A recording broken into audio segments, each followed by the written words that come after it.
Lição 4. 26 de outubro de 2025. Título da lição: O corpo como templo do Espírito Santo. Introdução. Na lição anterior, vimos como o pecado afetou o corpo humano, trazendo sofrimento e morte. Mas vimos também que a obra redentora de Cristo é poderosa para restaurar todas as coisas, o que inclui a redenção de nossa matéria corrompida. Romanos 8:23.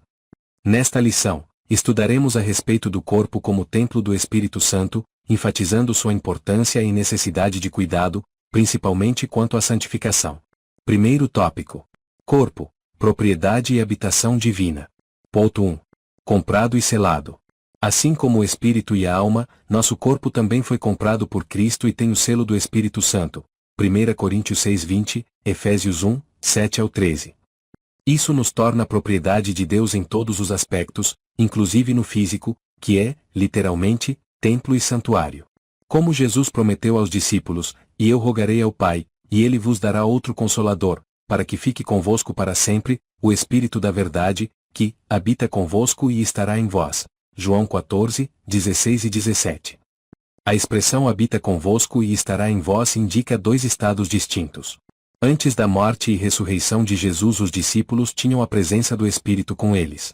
Depois passaram a tê-lo dentro deles, pela experiência da regeneração, João 20:22, como acontece com todos que nascem de novo, João 3:3-8, Tito 3:4-7, 1 Pedro 1:23. Como propriedade e habitação divina temos de nos santificar e nos dedicar a Deus por inteiro. Enganam-se os que dizem que Ele quer apenas o coração. 1 Tessalonicenses 4:4, 1 Pedro 1:15. Ponto 2. Não sabeis vós? A pergunta retórica feita por Paulo aos Coríntios indica que, apesar de ensinados, Atos 18:1 e 11, faltava-lhes uma compreensão espiritual correta acerca da mordomia do corpo. O apóstolo faz semelhante indagação por 4 vezes, 1 Coríntios 3:16, capítulo 6 versos 15, 16 e 19. Os coríntios eram imaturos e carnais, por isso havia tantos pecados entre eles. 1 Coríntios 5 versos 1, 2 e 9-11. Discussões que visam negar a necessidade de santificação corpórea são sinais de imaturidade e carnalidade, inclusive as relativas ao vestuário. Depois do pecado, Adão e Eva se cobriram com aventais de folhas de figueira. Gênesis 3:7. Deus substituiu por roupas de peles, demonstrando que o corpo, seja da mulher, seja do homem, não deve ser fragilmente coberto e ficar sujeito à exposição, como objeto de tentação e cobiça. Gênesis 3:21, 1 Timóteo 2:9. O padrão moral segundo Deus é mais elevado que o nosso. Ponto 3. Propriedade e domínio. O detentor da propriedade deve ter também o domínio. Se pertencemos ao Espírito, devemos viver sob seu domínio. Como enfatiza Paulo, nosso corpo é para o Senhor. 1 Coríntios 6:13, e não para as impurezas. Efésios 5, 1-6. Somos membros de Cristo. 1 Coríntios 6:15, e templo do Deus vivente. 2 Coríntios 6:16. Por isso, o pecado contra o corpo ofende gravemente a santidade de Deus e produz terríveis sofrimentos. Salmos 32, 2-5, e Salmos 51, 4. 1 Coríntios 3:17. 1 Coríntios 5, 1-5, e 6:18. Quando isso acontece, somente um profundo arrependimento e sincera confissão conduzem a uma verdadeira e completa cura e restauração. Salmos 32, 1-6, Tiago 5:16. Segundo tópico: o corpo como tabernáculo. Ponto 1. Portador da presença. Uma das figuras aplicadas ao corpo no Novo Testamento é o tabernáculo. Paulo e Pedro usam essa linguagem metafórica: estamos neste tabernáculo. 2 Coríntios 5:4. Brevemente hei de deixar este meu tabernáculo. 2 Pedro 1:14. Isso nos remete ao Antigo Testamento, ao tabernáculo de Moisés: "E me farão um santuário, e habitarei no meio deles." Êxodo 25:8, e solidifica o entendimento do corpo como portador da presença de Deus. Romanos 8:11.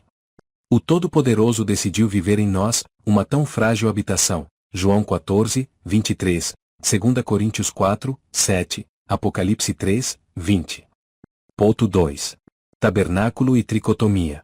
A analogia do tabernáculo reforça também o aspecto tricotômico do ser humano, a composição em 3 partes, assim como a edificação feita no deserto.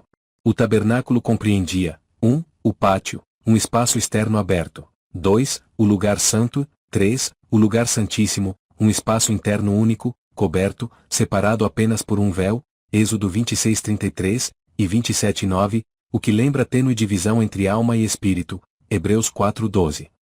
Quando o tabernáculo foi levantado, a glória do Senhor o encheu completamente, Êxodo 40:34 e 35. Assim é a presença do Espírito Santo na vida do crente, enche-o em sua integralidade, corpo, alma e espírito, Efésios 3:19 e 5:18. Isso se torna ainda mais evidente nas gloriosas experiências pentecostais, Atos 10, 44 ao 46, 1 Coríntios 12, 7 ao 11.